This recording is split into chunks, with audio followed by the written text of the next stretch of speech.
Hello friends, स्वागत है आपका आपके अपने यूट्यूब चैनल में कॉमर्स एंड इकोनॉमिक्स गाइड में। तो गाइस, आज हम डिस्कस करेंगे कि एमडीयू की डेट शीट आ गई है बीएड की। भाई 10 तारीख से आपके एग्ज़ाम है, तो हम आपके एग्ज़ाम से मतलब एग्ज़ाम को टारगेट रख के ये वीडियो बना रहे हैं, जिसमें आपके सभी कॉमन एग्ज़ाम आएंगे, जो भी आपके कॉमन सब्जेक्ट है जो सभी के लिए यूज़फुल होंगे। और जो सब्जेक्ट की बनाएंगे वो कॉमर्स और इकोनॉमिक्स के लिए ही बनाएंगे, क्योंकि मेरा सब्जेक्ट वही है, कॉमर्स और इकोनॉमिक्स। तो भाई आपको अच्छे से कराई जाएगी ये क्लास, और मैं गारंटी लेती हूँ कि आपका 90% जो भी एग्ज़ाम है वो मेरी वीडियो से आएगा।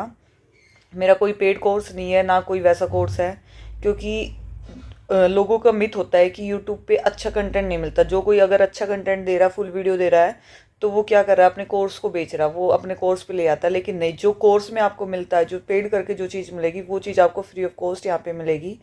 और आपको भाई समझ भी आएगी। मैं इतनी इजी लैंग्वेज में आपको समझाऊंगी, आई होप आपको समझ भी आएगी। ठीक है, तो अगर आपको समझ आती है और आप चाहते हो कि मैं इन वीडियो को कंटिन्यू रखूँ बीएड एग्ज़ाम के लिए, आपके लिए अच्छी अच्छी वीडियो लेके आती रहूँ, जो आपके लिए काफ़ी यूज़फुल, आपको बुक्स ना उठानी पड़े, ना बुक्स खरीदनी पड़े, सिर्फ वीडियो से ही आपका एग्ज़ाम क्लियर हो जाए और अच्छे से अटैम्प्ट हो जाए, अच्छे मार्क्स आ जाए, तो आप ये वीडियो देख सकते हो। ठीक है, तो आज हम लेके चलेंगे भाई एमडीयू का एक सब्जेक्ट है कंटेम्प्रेरी इंडिया एंड एजुकेशन।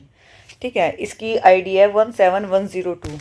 ये है भाई पीछे के, मैंने 4-5 साल के जो प्रीवियस ईयर क्वेश्चन थे ना, उसके बेस पे जो इंपॉर्टेंट टॉपिक थे, जो एक्सपेक्टेड आने वाले हैं, उनके बेस पे बनाई मैंने।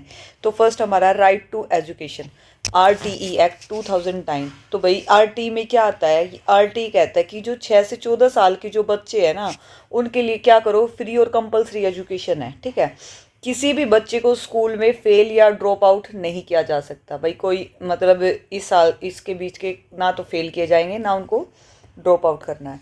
स्कूल मैनेजमेंट कमेटी एसएमसी का क्या है, गठन अनिवार्य है। एक भाई कमेटी नहीं होगी तो फिर मैनेजमेंट कैसे हो पाएगी, है ना।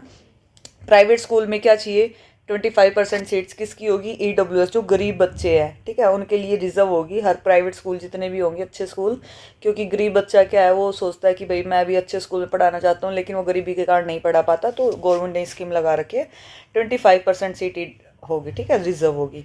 बच्चों को जो फिजिकल पनिशमेंट देना जो कानूनी अपराध है, मिड डे मील कोई पनिशमेंट नहीं दी जाएगी भाई 6 से 14 साल तक के बच्चों को। ये तो स्कूल में अलाउड ही नहीं है। ठीक है, पहले मार कूट देते थे, हमारे जैसे बच्चों को पीटते थे खूब, हमको याद नहीं करके आते थे भाई, हमारी तो खूब पिटाई होती थी। लेकिन अब ऐसा नहीं है, आजकल के बच्चों को पनिश नहीं कर सकते, ये बिल्कुल कानूनी अपराध है। मिड डे मील मिलेगा, और मुफ्त क्या मिलेगी, किताबें मिलेगी, यूनिफॉर्म मिलेगी, ये सब क्या है, ज़रूरी है प्रोवाइड कराना। ठीक है, टीचर स्टूडेंट रेशियो कितना होना चाहिए, पीटीआर को मेंटेन करना है, जैसे 30 स्टूडेंट पे 1 टीचर होना चाहिए, 50 पे 2 होना चाहिए, ऐसे। तो ये एक मेंटेन होना ज़रूरी है। ठीक है, ये नहीं है कि 200 बच्चे बैठा दिए और एक टीचर बैठा दिया, तो ऐसे नहीं हो पाएगी मैनेजमेंट। इसमें क्या मुख्य उद्देश्य क्या है इसका, कि जो शिक्षा में क्या होनी चाहिए, इक्वलिटी और एक्सेस लाना। ठीक है, मतलब सभी बच्चों को क्या दो, इक्वल समझ के, समान समझ के उनको क्या दो, शिक्षा दो, उसमें कोई भी भेदभाव नहीं होना चाहिए। ठीक है, इसके बाद आता है कंकरेंट लिस्ट में शिक्षा का महत्व क्या होता है। ठीक है भाई, तो शिक्षा का क्या है, शिक्षा पर जो सेंट्रल यूनियन और स्टेट है, दोनों का क्या होता है, अधिकार होता है। ठीक है, मतलब सेंट्रल का भी उतना ही अधिकार है, और जो स्टेट गवर्नमेंट होती है भाई, उसका भी उतना ही अधिकार होता है।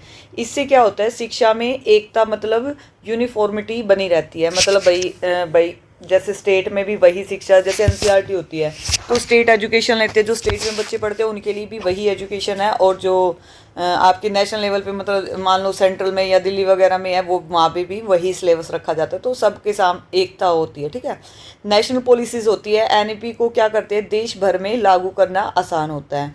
स्टेट जो है हमारी सरकारी अपने क्या करती है, क्षेत्रीय भाषा में इतिहास को जोड़ सकती है। जैसे भाई आप जिस स्टेट में रह रहे हो, वहाँ की जो भी आपकी रीजनल लैंग्वेज होती है, आप उसमें एक लैंग्वेज उसको रख सकते हो। जैसे हिंदी है तो हिंदी, इंग्लिश है तो इंग्लिश, उर्दू है तो उर्दू। ठीक है, इसके बाद आता है, ये फेडरल स्ट्रक्चर को एक क्या करता है, महत्वपूर्ण हिस्सा है। इसके बाद दोनों सरकारों के बीच में शिक्षा के लिए कोऑर्डिनेशन बना रहता है। ठीक है, कि भाई दोनों मिलके आपस में कमेटी बनाती है, उसमें अगर कोई इम्प्रूवमेंट, कोई भी चेंजेस अगर करना होता है तो वो कर सकते हैं। रीजनल ज़रूरतों को भी क्या ध्यान में रखा जा सकता है। भाई जो रीजनल चीज़ें होती है, कुछ चीज़ें रीजनल के तौर पे होती है भाई, जैसे स्टेट है कोई तो वहाँ की जो रीजनल चीज़ें और या फिर वहाँ का कोई डांस है, स्टेट का कोई डांस है या लोकगीत वगैरह है, तो वहाँ की चीज़ों को ध्यान रख के उनकी उस टाइप की चीज़ें बनाई जाती है। एनसीएफ 2005 का मुख्य सिद्धांत क्या होता है? थर्ड क्वेश्चन हमारा बनता है ये, ज्ञान को क्या करो स्कूल के बाहर की दुनिया से जोड़ना। ठीक है, एनसीएफ 2005 कहता है कि जो ज्ञान है आपके अंदर, जो नॉलेज है, उसको क्या करो बाहर जो दुनिया देखते हो उसके साथ जोड़ो, उसको रियल लाइफ से कनेक्ट करो। ठीक है, और रटने की विधि मतलब रोट लर्निंग को पूरी तरह से ख़त्म करना। पहले लोग क्या थे कि जो भी दे दिया बुक में, जो चैप्टर दे दिया उसको क्या रट्टा लगाते रहते थे, बार बार रीड आउट करते रहते थे ताकि वो याद हो जाए। उसे क्या कहते हैं? रट्टाफिकेशन। तो रट्टाफिकेशन को कम करो, रियल लाइफ एग्जाम्पल के साथ आप उस चीज़ को जोड़ो ताकि आपको वो चीज़ अच्छे से याद रहे। परीक्षा को फ्लेक्सिबल और क्लासरूम लर्निंग से जोड़ना। परीक्षा क्या है हमारी? फ्लेक्सिबल होनी चाहिए कि भाई सब उसको आसानी से दे सके उस टाइम पे। ठीक है, और क्या होनी चाहिए उससे? क्लासरूम लर्निंग मतलब जो भाई क्लास में जो भी उसने सीखा है उसी से रिलेटेड उसकी शिक्षा, वो जो भी है परीक्षा लेनी चाहिए। ठीक है, बच्चों के जो सर्वांगीण विकास होता है मतलब सारा जो कंप्लीट ऑल अराउंड जो डेवलपमेंट होती है उस पर जोर देना। और एक जो होती है समावेशी होता है इंक्लूसिव एजुकेशन। ठीक है, तो इंक्लूसिव एजुकेशन भी 2005 में ही आई थी। तो इंक्लूसिव वातावरण बनाना, उसमें क्या होता है हम किसी भी बच्चे में भेदभाव नहीं करते। मतलब जैसे कुछ बच्चे स्पेशल चाइल्ड होते हैं, ठीक है, स्पेशल चाइल्ड होते हैं तो उनको भी अपने साथ एजुकेशन देना ताकि उनको अलग से फील ना हो कि हमारे अंदर ये कमियां हैं।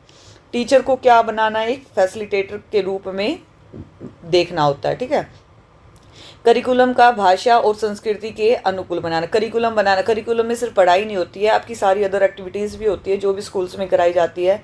आपके प्रेयर से लेकर आपकी छुट्टी तक जो भी अंदर एक्टिविटी की जाती है, बीच में लंच एक्टिविटी हो गई या फिर कोई प्रोग्राम हो रहा है, डांस एक्टिविटी होगी, कोई भी एक्टिविटी है या प्रेयर की है, स्पोर्ट्स की है, तो वो करिकुलम इसी हिसाब से बनाया जाता है कि भाई आपकी संस्कृति का भी ध्यान रखा जाए, आप जिस संस्कृति से बिलोंग करते हैं उसको भी उसमें ऐड किया जाए ताकि आप लोग उसे जुड़े रह सके। ठीक है, बच्चों के लिए लर्निंग विदाउट बर्डन का जो नियम है वो लागू करना। बच्चों को जो लर्निंग है मतलब अगर वो पढ़ने आ रहे हैं तो उनको वो पढ़ाई बर्डन नहीं लगनी चाहिए, उन्हें क्या लगना चाहिए कि उसमें मज़ा आना चाहिए। ठीक है, ये नहीं है कि हाँ मेरे ऊपर बड़ा है ज़बरदस्ती पढ़ना पड़ा, बच्चे का इंटरेस्ट उसमें जगाना चाहिए हमें। ठीक है, ये सब क्या थे? एनसीएफ 2005 के। इसके बाद आता है हमारा मुदलियर कमीशन जो 1952-53 में था। इसमें था सेकेंडरी एजुकेशन को का ढांचा था जो साधारण इसका मुख्य लक्ष्य था। ठीक है, मतलब भाई सेकेंडरी एजुकेशन तक पहुंचाना। पहले जो प्राइमरी तक होता था 5वीं तक पढ़ते थे लोग, फिर सेकेंडरी तक पढ़ाना, 10वीं 12वीं भी कराना। ठीक है, वोकेशनल ट्रेनिंग को बढ़ावा देना ताकि बच्चे क्या कर सके? आत्मनिर्भर बने। भाई वोकेशनल बीच बीच में क्या है? ट्रेनिंग देना, टीचर्स को भी देना और बच्चों को भी बीच बीच में चीज़ें सिखाना ताकि वो भी क्या हो? सेल्फ डिपेंडेंट बन सके। करेक्टर बिल्डिंग और पर्सनैलिटी डेवलपमेंट पर जोर देना। मतलब करेक्टर ये नहीं है कि बच्चा पढ़ाई में तो तेज है लेकिन बाहर वो चोरी चकारी कर रहा है या कोई काम कर रहा है, तो उस चीज़ को हटा के उसकी पर्सनैलिटी को क्या करो? डेवलप करो और उसके करेक्टर को भी डेवलप करो। ठीक है, मल्टीपर्पज़ स्कूल की जो हमारी होती है स्थापना की रिकमेंडेशन दी। जैसे मल्टीपर्पज़ स्कूल होते हैं भाई, अलग अलग टाइप के स्कूल, जैसे प्राइमरी स्कूल हो गए, सेकेंडरी स्कूल हो गए, हाई स्कूल हो गए। ठीक है, फिर उसके बाद अकेडमीज़ भी हो जाती है, स्कूल के अंदर ही स्पोर्ट्स वगैरह और अदर एक्टिविटीज़ के सारी चीज़ें हो जाती है। तो मल्टीपर्पज़ के लिए स्कूल बनाए जाते हैं, सिर्फ पढ़ाई के लिए नहीं, उन्हें अदर चीज़ें भी सिखाई जाती है। इसके बाद आता है 3 साल की सेकेंडरी और 4 साल की हायर सेकेंडरी की बात कही। ठीक है, कि जो सेकेंडरी होगी वो 3 साल की होगी और जो हायर सेकेंडरी होगी वो क्या होगी? 4 साल की होगी, जिसमें क्या आएगा? 9वीं 10वीं 11वीं 12वीं, और उससे पहले जो हमारी नॉर्मल सेकेंडरी होगी उसमें 6ठी से लेके 8वीं तक। टीचर्स की ट्रेनिंग और उनके सैलरी में क्या करना? सुधार पर जोर। आप टीचर्स को टाइम टू टाइम अगर ट्रेनिंग दोगे, उन्हें नई नई चीज़ें सिखाओगे। आजकल आपको पता है कि हर महीने ट्रेनिंग होती रहती है। ठीक है, टीचर्स को भेजा जाता है। कुछ आप लोगों में से कुछ ऐसे टीचर्स भी होंगे जो भाई पढ़ा भी रहे हैं और पढ़ भी रहे हैं। ठीक है, तो आपको ट्रेनिंग पे भेजा जाता है, वहाँ पे क्या क्या चीज़ें सिखाई जाती है। वो सिर्फ बच्चों के लिए नहीं, आपके लिए भी होती है ताकि आप ऐसे मेथड अपनाओ जिससे बच्चे का क्या है? इंटरेस्ट जगा सको। ठीक है, ऑल ओवर उसका डेवलपमेंट कर सको। और फिर आपकी सैलरी में भी सुधार करना होता है। अगर आपको वही घिसे पिटी 10-5 हज़ार रुपये की सैलरी दी जाए और भाई आपसे एक्सपेक्टेशन की जाए कि भाई पूरी सभी एक्टिविटी कराओ, ये कराओ, तो ऐसा नहीं हो पाता। ठीक है, तो एक सैलरी टीचर किस लिए पढ़ाता है? अपनी पर्सनैलिटी और अपनी सैलरी के लिए, क्योंकि उसे भी अपना गुजारा करना होता है। लेकिन अगर वो भी उसे उस हिसाब से नहीं मिलती है तो वो इतना मन लगा के काम नहीं कर पाता। एग्जामिनेशन सिस्टम को क्या करो, ज़्यादा ऑब्जेक्टिव बनाने की कोशिश की, ठीक है। इसके बाद आया एजुकेशन को क्या किया, जीवन के लिए प्रिपेयर करने पर क्या किया गया, फोकस किया गया, ठीक है। अब आता है हमारा NPE 1986 की जो प्रमुख बातें हैं भाई, जो नेशनल सिस्टम ऑफ एजुकेशन का क्या करना है, इसमें विकास करना, ऑपरेशन बैक जो भी हमारे होते हैं ब्लैक बोर्ड से हर स्कूल में क्या करना, रिसोर्सेज देना। पहले ब्लैक बोर्ड, आजकल तो white board smart board use होते हैं, तो पहले क्या होता था 1986 में ब्लैक बोर्ड का यूज़ किया जाता था ताकि उस पर चीज़ों को समझाया जा सके। इसके बाद था स्त्री पुरुष समानता, जेंडर इक्वलिटी पर विशेष जोर देना।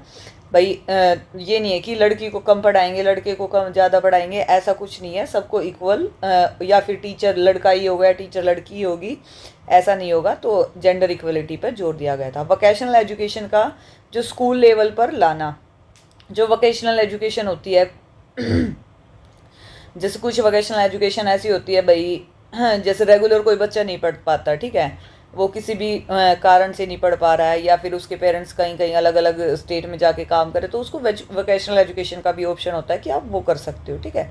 ओपन यूनिवर्सिटी और डिस्टेंस एजुकेशन को बढ़ावा देना, ताकि अगर कोई जॉब कर रहा है या किसी काम में और बिजी है, वो भाई रेगुलर नहीं जा सकता, तो वो घर बैठ के भी लर्न कर सकता है, लर्निंग कर सकता है। तो ये ओपन यूनिवर्सिटीज़ और जो डिस्टेंस एजुकेशन है, जैसे इग्नू वगैरह कराते हैं, MDU डिस्टेंस वगैरह कराते हैं, ठीक है, तो उसमें कर सकते हैं। SC ST और जो हमारे पिछड़े वर्गों के लिए क्या था, स्पेशल स्कॉलरशिप दी गई ताकि इन लोगों को भी आगे लाया जा सके और वो एटलीस्ट स्कॉलरशिप के लालच से स्कूल में आ सके, ठीक है। बच्चों के लिए क्या किया गया, कॉमन कोर करिकुलम का प्रस्ताव दिया गया, ठीक है। और एजुकेशन में कंप्यूटर लिटरेसी और मॉडर्न टेक का यूज़ किया गया। भाई पहले कंप्यूटर नहीं होता था, फिर टाइम टू टाइम क्या किया गया, कंप्यूटर लिटरेसी को भी इसमें लाया गया और मॉडर्न तरीके से, मतलब भाई जो मॉडर्न टेक्नोलॉजी जो आजकल चली हुई है उसको भी बच्चों से अवगत कराया गया ताकि वो भी उस चीज़ को सीख सकें। इसके बाद आता है हमारा रिजर्वेशन एज अ इक्वलिटी। तो रिजर्वेशन क्या होता है, रिजर्वेशन होता है पिछड़े वर्गों को समानता देने का टूल है, ठीक है। मतलब भाई रिजर्वेशन जैसे SC रिजर्व कैटेगरी होगी, ST रिजर्व कैटेगरी होगी, BC OBC, ऐसी की क्या होती है, रिजर्व कैटेगरी होती है, ताकि इनको भी समान, पहले क्या होता था लोग भेदभाव करते थे, तो अब उसको समान रखने के लिए, इक्वल रखने के लिए क्या दिया गया, रिजर्वेशन दिया गया, ठीक है। इसके बाद आता है ये क्या है, पुरानी सोशल इनइक्वलिटीज़ को दूर करने का प्रयास है। मतलब जो पहले पुरानी जो भी चीज़ थी उनको क्या करता था, जो पुरानी मतलब हमारी सोशल इनइक्वालिटी थी कि पुराने लोग जो थे भेदभाव करते थे कि नहीं ये तो नीची जाति का है, ये ऊंची जाति का है, तो हम इसके साथ बैठ सकते, इसके साथ नहीं बैठ सकते। तो इन टाइप की चीज़ों को क्या करना था, दूर करने का प्रयास किया जा रहा है, किसमें, रिजर्व एज ए इक्वालिटी में। इसके बाद आता है एजुकेशन और जॉब्स में सीट्स रिजर्व की जाती है। एजुकेशन और जॉब्स में भी क्या है, रिजर्व कैटेगरी, आप खुद भी गवर्नमेंट जॉब वगैरह के एग्जाम भरे जाते हो, वहाँ पे अलग से सीट्स होती है, SC कितनी है, ST कितनी है, BC कितनी, BCB कितनी है, जनरल कितनी है, ठीक है। इसे मार्जिनल ग्रुप को जो है मेन स्ट्रीम में आने के जो था मौका मिलता है, ठीक है। मतलब ताकि ये जो भी है भाई पिछड़ी जाति के लोग हैं उनको, ये काफ़ी एक बड़ा ग्रुप है, वो भी आगे आके पार्टिसिपेट करने का उन्हें मौका मिलता है। ये पॉजिटिव डिस्क्रिमिनेशन का एक रूप है, इसमें नेगेटिव कुछ नहीं है, पॉजिटिव है, सबका भला होगा, ठीक है। इससे इसका मकसद है समाज के सभी जो हमारे वर्गों को बराबर लाना है, चाहे वो किसी भी कैटेगरी का हो, कोई भी जाति वाति में भेदभाव ना करके सबको बराबर लेके आना। सोशल जस्टिस, सामाजिक न्याय के लिए एक बहुत ज़रूरी है, सोशल जस्टिस होना चाहिए, ठीक है, जिसमें भाई मतलब ताकि सबके लिए समान न्याय हो सके। इससे देश का जो विकास है वो सभी लोगों की भागीदारी से होता है, ठीक है। तो अगर देश का विकास करना है तो वो क्या होगा भाई, सभी की भागीदारी से होगा, ये नहीं है किसी एक की से, तो उसमें हर किसी को बदलना होगा। इसके बाद आता है भाई हमारा open distance education. Open distance education क्या होती है, तो ओपन डिस्टेंस एजुकेशन होती है, इसमें क्लासरूम जाने की मजबूरी नहीं होती, ज़रूरी नहीं है कि आप जाओ, ठीक है, और घर बैठ के लोग क्या करते हैं, अपनी पढ़ाई पूरी कर सकते हैं। वर्किंग प्रोफेशनल और हाउसवाइफ के लिए भी ये बेस्ट है, कोई जॉब कर रहा है, कोई हाउसवाइफ है या कोई और किसी काम में व्यस्त है, तो वो इस एजुकेशन को इजीली कर सकता है घर पे बैठ के। स्टडी मटेरियल और जो ऑनलाइन सपोर्ट के थ्रू पढ़ाई होती है, ठीक है, आपको स्टडी मटेरियल प्रोवाइड करा, और इसके बाद आपको क्या किया जाता है, ऑनलाइन सपोर्ट के थ्रू पढ़ाई की जाती है ताकि आप ऑनलाइन भी उस चीज़ को पढ़ सकें। इसके बाद आता है ये एजुकेशन की जो रीच को है बढ़ाता है और क्या करता है, यूनिवर्सलाइजेशन करता है, ठीक है। ताकि जो लोग नहीं जा सकते थे, नहीं पढ़ सकते थे, अब उनके पास डिस्टेंस लर्निंग का ऑप्शन है और ज़्यादा से ज़्यादा लोग अब पढ़ाई कर सकते हैं और एजुकेटेड हो सकते हैं। कॉस्ट इफ़ेक्टिव, कम खर्चे में एजुकेशन मिल जाती है, खर्चा भी कम आता है। डायरेक्ट आप यूनिवर्सिटी से एडमिशन लोगे, कम खर्चे में आपकी हो जाएगी, ना आने जाने का खर्चा है, ना कॉलेज का खर्चा है, ठीक है। फ्लेक्सिबल टाइम शेड्यूल का सबसे बड़ा लाभ, आप किसी भी टाइम, जब आपके पास टाइम हो, दिन रात अपना काम निपटा के, अपनी जॉब के टाइम को हटा के जिस टाइम चाहो उस टाइम पे क्या कर सकते हो, उस टाइप से अपनी जो पढ़ाई है वही ऑनलाइन करनी है ऑनलाइन, या फिर जो आपको मटेरियल मिला उससे कर सकते हो। इग्नू और एनआईओएस जैसे इंस्टीट्यूशन इससे चला रहे हैं। जैसे एनआईओएस है भाई 11-12 ओपन से कराता है, ठीक है। इग्नू है, आप कोई भी डिग्री कर सकते हो आप ओपन से। तो इसमें क्या, आपको जाने की ज़रूरत नहीं होती, आपको सिर्फ एग्ज़ाम देने होते हैं और आपके पास क्या ये स्टडी मटेरियल घर पे पहुंच जाता है, उसको पढ़ सकते हो, ऑनलाइन पढ़ सकते हो, ठीक है। इसके बाद आता है डेमोक्रेसी और एजुकेशन। क्या होता है? लोकतंत्र। डेमोक्रेसी होता है लोकतंत्र। लोकतंत्र के लिए नागरिकों को का जो है होना जरूरी है। एजुकेशन लोगों में क्या है, निर्णय लेने की क्षमता जगाती है, ठीक है। अगर आप एजुकेटेड हो तो आप अपने लिए निर्णय ले सकते हो, औरों के लिए भी निर्णय ले सकते हो कि क्या सही है और क्या गलत, सही गलत का निश्चय वो निर्णय ले सकते हो। इससे बच्चों में क्या है, जिम्मेदारी और कर्तव्य का बोध होता है, ठीक है। तो भाई जो बच्चे हैं वो भी क्या समझते हैं, अपनी जिम्मेदारियां को समझने लगते हैं। और जिन को सही, उसका सही गलत का पता ही नहीं है, जो कभी पढ़ा ही नहीं है, उसे पता नहीं है कि क्या चीज़ मेरे लिए फ़ायदेमंद रहेगी, क्या चीज़ नहीं रहेगी, तो वो क्या ही करेगा बेचारा। स्कूल में स्टूडेंट इलेक्शन डेमोक्रेटिक माइंडसेट बनाते हैं और सभी को पढ़ने के जो भी है, जो भी पढ़ना चाहता है उनको क्या दिया जाएगा, समान अधिकार देना एक क्या है, लोकतांत्रिक मूल्य है।